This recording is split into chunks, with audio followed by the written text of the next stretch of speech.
Welcome to this presentation on multivariate control for managed pressure drilling using high-speed telemetry.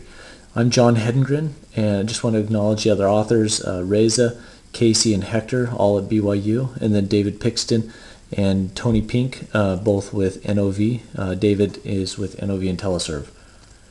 Okay, so the brief outline of this is, first of all, the motivation for multivariate control for drilling, and furthering some of the work and studies about automation and its place in the upstream industry. We want to give it just a little bit of background, okay, a little bit of historical context on the things that have been done previously, and then why are the results significant for this study. We're going to talk about some of the multivariate control structures. The first one being model components, controller, and then estimators. And we're going to go through a couple different scenarios here. One is loss of communication with a kick that's induced by SURGEISWAB effects. Okay, so when you bring the drill pipe out or insert it back into the hole. Then the next scenario is a cuttings buildup detection, to avoid pack-off, and distributed pressure control. Okay, and the final one is kick attenuation with distributed pressure measurements.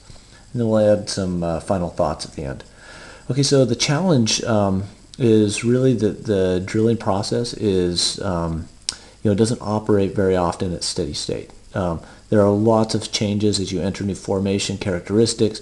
You have the addition of pipe stands, constantly shutting down and starting back up again, and unexpected fluid influx or losses into the borehole. The other thing is, just in general, transient conditions, very nonlinear responses that we encounter. So some of the solutions that we're proposing, some of the technologies that we're using are managed pressure drilling. So try to maintain the fluid pressure, the drilling mud, at the reservoir pressure, the pore pressure. Also using wired pipe telemetry system for high-speed communication, and then also actually a combination of two things: a moving horizon estimator and model predictive control combined to make the automated smart drilling system.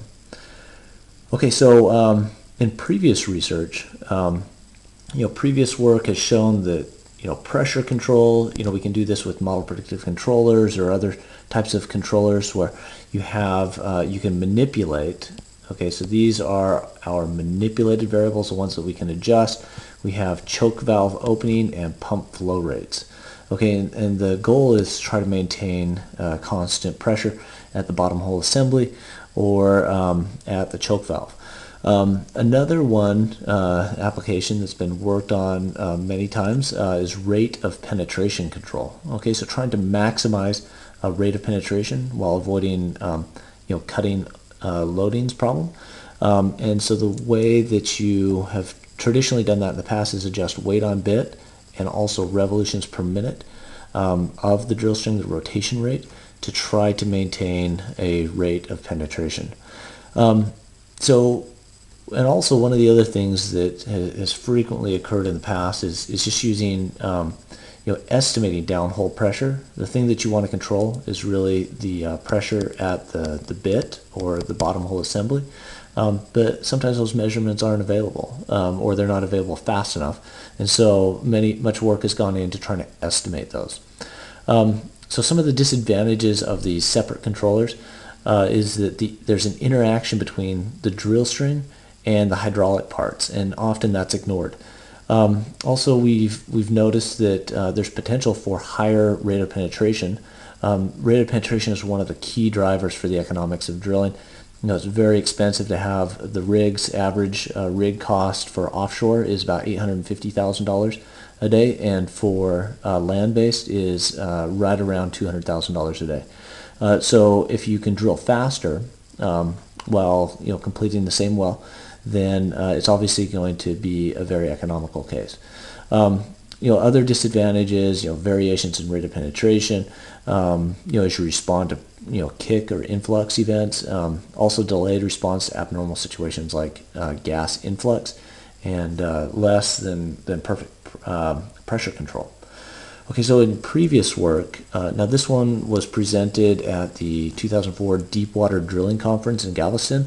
We presented a new controller that is a multivariate controller where you take all 4 of those manipulated variables and combine them into one application that tries to maximize rate of penetration or maintain it at a target value, and then also controls pressure. Okay, so the thing that we're seeing with this is that we were able to get higher rate of penetration. Okay, in this case, 20% higher, and then also effective kick attenuation. So this this black line here that I'm tracing, that is manual control, with some typical operator response characteristics to a gas influx. And then these 2 down here are with a single pressure controller and with a comprehensive controller. Okay, so automatic control, even if you just have the blue line, that would just be a model predictive controller, an estimator just on the pressure control, and then the red line would be the full multivariate controller that you see here. Okay, so that was previous work, and what we're doing is we're going to be extending this further today with distributed pressure sensors. So what is the value of having sensors all along the drill string versus just at the bottom hole assembly? And then also variable locations of the influx event. So last time we just had the influx event occur at the bottom hole assembly, as if the bit were entering into a new formation, that the pore pressure was higher. But it can really occur along any part of the drill string, especially with surge and swab effects or others that are may happen to create a gas influx. So there's also this loss of communication. So one of the things that we wanted to test was, what is the value of being able to connect and communicate with the wired pipe telemetry during a connection procedure? Okay, so if you have to add a new pipe stand, you're going to be disconnected for anywhere between 3 to 10 minutes. And what is the effect and what is the benefit of trying to maintain communication during those events, especially if you have a surge and swab induced kick? And then also the final thing that we were going to look at with this multivariate controller and estimator is cuttings buildup detection, and have automatic, progressing toward automatic hole cleaning. Okay, so first of all, let me talk about the model. We have 2, we've combined work from others with these 2 sections. One is the pressure hydraulics. These are lower order models that have been shown to capture drilling dynamics fairly well. So first of all, we have the pressure hydraulics, where we're relating what we do with the mud pump and the choke valve, and how that affects the drill bit flow rate. Okay, and then also considering the change in height and change different well characteristics. Okay, so it's a differential algebraic equation model that has parameters that maybe are unknown or need to be estimated. And then we also have a rate of penetration model. Now this is just a summation of all of these effects, like formation strength, pressure differential of bottom hole, formation compaction, bit diameter and weight, rotary speed, tool wear, and hydraulics. Okay, so all of those are important in that model. Okay, so model components, we have the drill string dynamics as well. Okay, so as we change the rotation speed of the top, okay, so I'm going to change the rotation speed, and then I may have a couple mile drill string. Well, that's going to propagate down and then finally rotate in the in this bottom hole. And so here I have what's happening on the top. Okay, and then the top drive is the red, and then you see the response here in the black on what it's doing with the torsional spring characteristics of the drill string. Okay, so we have also weight on bit dynamics. So as we change the hook load, for example, it's going to take a little bit of time for that weight to transfer to the change to the downhole weight on bit. So there's a dynamic difference there. And we use a fairly simple low order model for that. This one could definitely be improved. So we have also the rotation speed RPM effect on friction factor. Now this one's an interesting one because this is one of the key points that makes the multivariate controller effective, or more effective than the base case, is because we can now use RPM to control pressure. Now in the past, RPM has just been used to control typically the rate of penetration, but it also has quite a strong effect on the friction factor in the borehole. And with a higher friction factor, that's going to increase the pressure drop and increase the pressure along the drill string to effectively use a handle there that can have a direct and immediate effect on to prevent or reduce gas influx.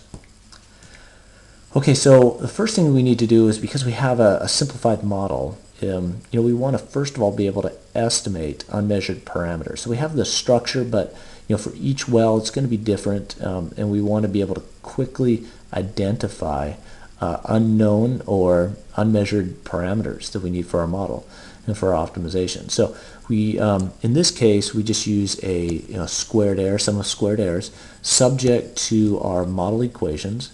That's a moving horizon estimation approach. We also use an extended Kalman filter to estimate the unwanted gas influx. So we use a combination of moving horizon estimation as just an optimization approach, as well as an extended Kalman filter to estimate unknown or uncertain parameters. Now, one other contribution here is that we have a nonlinear model predictive controller, and we use a special form of the objective function, which is an L1 norm. Okay, so that is just a form of the equations that allows us to have an objective function that better trades off between the different objectives. Okay, so multi-objective optimization problem, and then is subject to the standard equations. And then these extra equations here, we call those a reference trajectory. So we not only tell it where we want to go, let's say we're starting here, but we also tell it how fast we want it to get there. Okay, so we're not trying to go for something like this per se. We want to have that approach to the new value be a very controlled, tell it how fast we want it to go, and we do that by adjusting this time constant. Okay, so now let's just go ahead and simulate. Now this is not the controller, this is just the effect of different manipulated variables. Okay, so these are our MVs, and these are the things that we're trying to predict or control. Okay, so if I give a step input to the choke valve opening, let's say. Okay, so I'm just going to zoom in on this just a little bit. If I give a step input to the choke valve opening, you can see that the choke pressure is going to decrease. Okay, and also the bit pressure is going to decrease. The rate of penetration is going to stay essentially constant, and then the gas influx, if there were any gas influx, it would increase. That was the red curve. Now we're going to do the same thing with mud pump flow rate as well. That's the blue line. So as I increase mud pump flow rate, I'm going to have the opposite effect of opening my choke valve. Okay, so I'm going to have an increase in choke valve pressure, bit pressure, rate of penetration is going to stay about the same, and then I'm going to decrease any gas influx. Okay, and then surface weight on bit. Okay, now the biggest effect there is on rate of penetration. And then rotation rate, it's going to have a very slight negative effect on the choke valve pressure, and a slight positive influence on the bit pressure. But it's also going to have a very positive influence on the rate of penetration. But then a decrease on the gas influx because of the increase in pressure that was observed at the bit. Okay. Okay, and then you also have the reservoir pore pressure, which primarily, if you increase that, you're going to have a larger gas influx. Okay, so now let's just go ahead and go on to the next slide. Okay. Okay, so if we have a loss of communication with surge and swab induced kick. Okay, so more loss of communication is going to be worse, and we know that, but can we quantify the benefits for no communication loss, which is in the green? Okay, so that is the best response. That one comes back the fastest. Okay, so we have a gas influx right here in this region, okay, that extends right up to this point right here. And so the green line is going to be the no communication loss case. Okay, so if you maintain communication, but let's say when you break the connection, okay, and you're trying to add a new pipe stand, that you have the ability, let's say, to connect within 20 seconds. Okay, so we have almost the same, very comparable response. So a little bit worse here. This is the red line, but you're able to control the gas influx. Now the blue is 60 seconds of communication loss, and then the black is 100 seconds. Okay, so better performance, and in this case, about 20 seconds. If you can connect again within 20 seconds, then there's very little difference between the no communication loss. Okay, so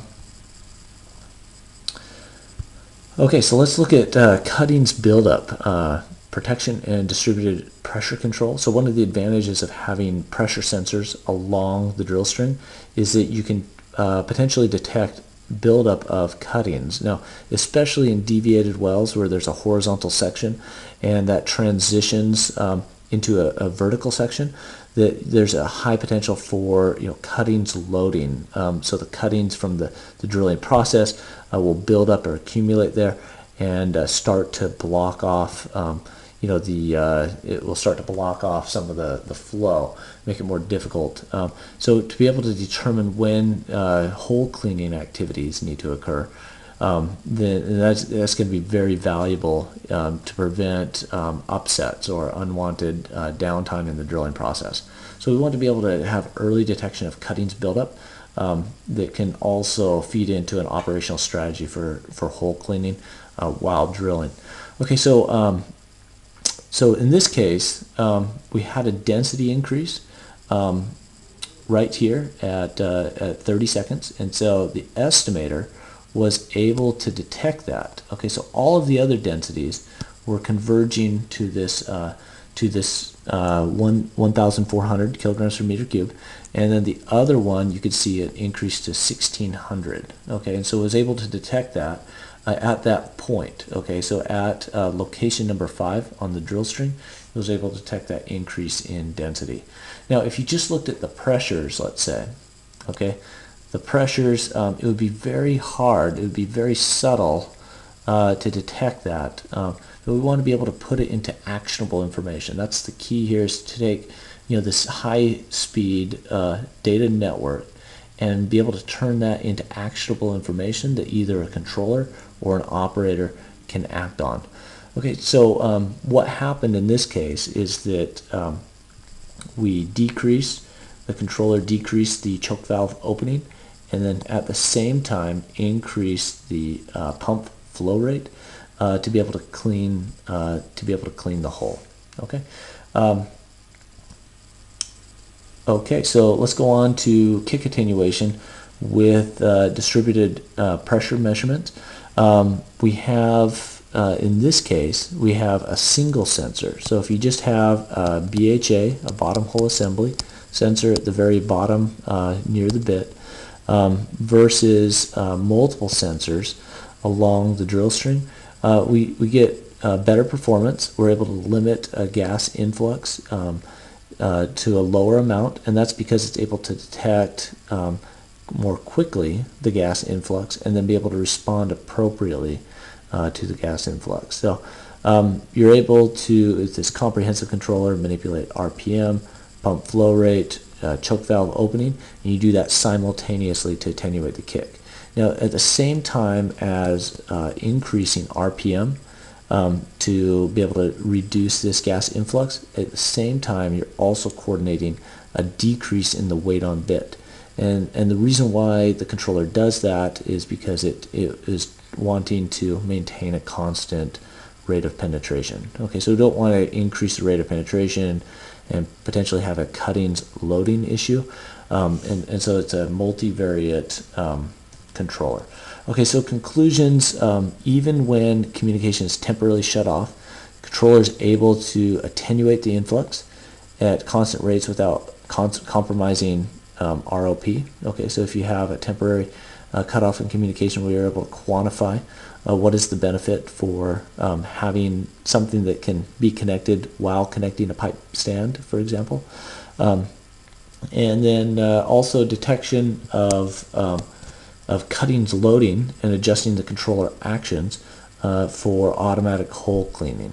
Okay, so also the next point in this study was improved kick detection and attenuation. And another one is really how to combine the latest technologies, wired pipe telemetry, what's possible with this high-speed network. We also have a model predictive controller, okay, using a full nonlinear model, and then also a moving horizon estimator to measure and adapt the model to changing well conditions. So this is an ongoing study, as shown from the DDC results, and then earlier at the MPD UBO conference in Madrid. It's building off of these previous results with also some future implementation on high fidelity simulators. So that's going to be a next step, is going from the lower order models to higher order and high fidelity simulators, and then testing on actual test rigs and deep water platforms or land-based rigs as well. Okay, so those are the conclusions. Just like to express appreciation to National Oil Well Varco for supporting this work and encouraging the publication. We also would like to specifically thank Don Vinegan, Adrian Snell, and Reza Rastegar, all from NOV, for the input and help on this.